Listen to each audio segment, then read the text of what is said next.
Hi, I'm Tina Sibley and I help coaches, trainers and consultants and other small business owners to attract more clients and make more money. In this video, I'm going to be looking at the way that most trainers and coaches are doing business at the moment, and this also goes for all the other people, but I'm not going to say the whole spiel every time. So if I just say coaches, it means everybody. But coaches at the moment are running around the country, working really hard, perhaps not getting the amount of clients and money that they would like to get, and kind of right now it's not looking that great. But there's good news, there is a different way. And in this video, I'm going to explain to you the difference between the 95% of coaches and other small businesses who are struggling and the 5% who are not only flourishing but doing really, really, really well. And that's where we'd like to be. So there is a different way. First of all, I'd like to look at a big myth.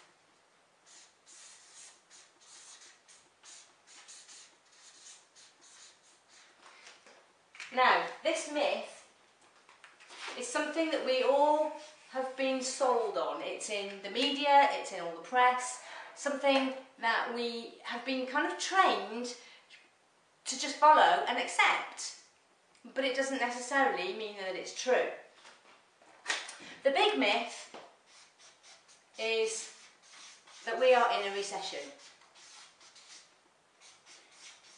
A double dip recession at that. And as we all know, in a recession, all the non-essential things disappear. So for example, training, coaching, consultancy, marketing, design.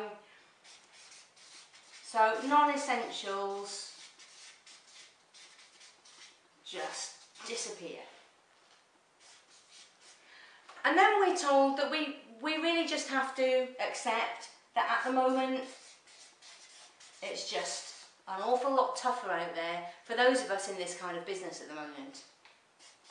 And the only thing that we can do about it is dig in, take what scraps that we can right now and wait until the recession is over and we're back in boom times again. Well, let's have a look and examine how much of this big myth is true and how much of it is absolute and total nonsense. First of all, are we in a recession? Are we in a double dip recession? Well, I'm not an economist, but I kind of think, well, yeah, we can actually accept that one. Only today I saw the price of diesel was 139.9 pence per litre. Things are going up, and yes, it's not as easy out there as it was maybe 5-10 years ago. And is it true that in times like this, non-essentials such as training and coaching and all the rest of it disappear? Well, this is half right. There are certainly a lot of situations where clients will stop spending money on what they see and perceive as non-essential items. However, there are those out there who actually see that this is a time when it's even more important to spend on training, coaching and investing in their own business. Do we need to accept that, well, that's just the way it is? It's tougher out there right now. No, we don't. There are an awful lot of people out there in our business who are completely flourishing despite the fact that it's a recession.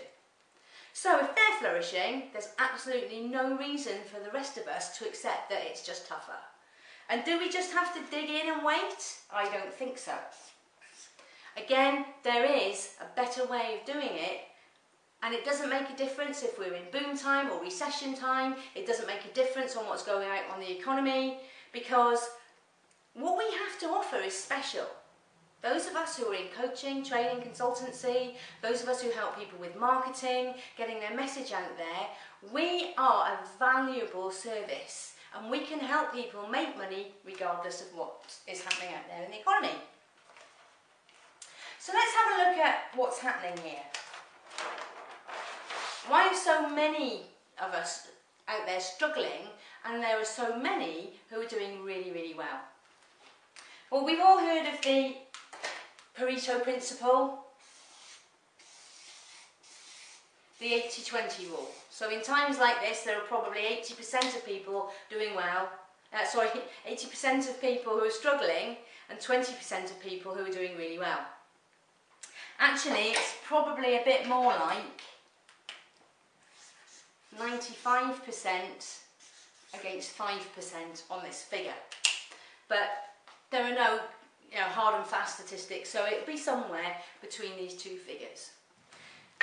So, do you want to be in this top box of struggle, or would you prefer to be in this box of flourishing? I hope you can see that. We'll do a close-up later on the page so that you can read the writing. I certainly know where I would like to be. So let's have a look at the difference between what these people are doing and what these people are doing. Well, first of all, the people who are really struggling are doing it the hard way. And trust me, I know, because I've been there and I was doing this until I found out what the different way was and kind of became enlightened, which is fantastic. But when I was in the 80 to 95% struggling, I was chasing up and down the country delivering my services. Not only was I needing to deliver the services and spend time delivering my services, I had to spend time selling my services.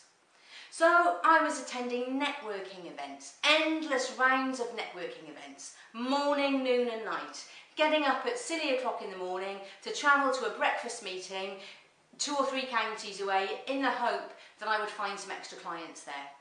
And I'm not a morning person, and believe me, I know I'm not alone when I say that getting up early to go to these networking breakfasts are not high on people's part of the job I love.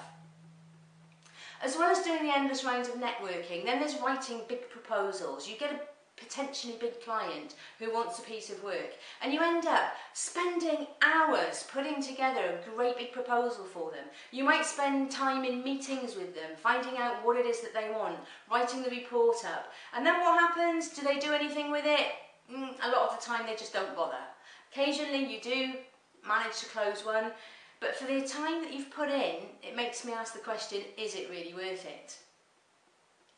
And in worst case scenarios, a lot of these companies take your ideas and they just act on what you've given them, but without you into the bargain. So they've got a lot of really valuable information for free, which really kind of sticks in the throat, and it's not a way I like to do business anymore. The next thing is perhaps just after going to the networking, setting up lots of one-to-one meetings with people. And this 80% and 95% of people are doing this all the time. Now, what that means is you haven't got enough time in the day to go around and see as many potential clients and deliver all the services. So you end up not seeing as many people as you would like. Add on to that the time it takes perhaps to do cold calling to try and make sales. Pick up the phone. If you haven't got enough clients, pick up the phone. Well, that sounds great in theory, but by the time you pick up the phone and you get no answer, you get engaged, you get through to the gatekeeper who won't let you any further, by the time you actually do get to speak to the person that you talk to, there are hours gone, and you might find that a whole afternoon has gone by and you've made 1 or 2 appointments to then go and have that meeting to try and close the deal. Again, there's a much better way. Another thing this group of people are doing is they are giving away their precious time. We've already seen that a lot of our time is taking up with a lot of this activity. And yet what happens is they offer free coaching sessions or free training taster sessions, free consultations. I'll come and spend a free marketing session with you and then I'll go away and write up a report. Again, this takes so much of your time that you just don't have time to do it all. And as a result, these people end up burning themselves out, working harder and harder, getting more and more tired, more and more disillusioned, and wondering what on earth they're doing running this kind of business. Wouldn't they be better off going out and getting a proper job? And I know that that's not what most people thought they were signing up for when they decided to set up their own business.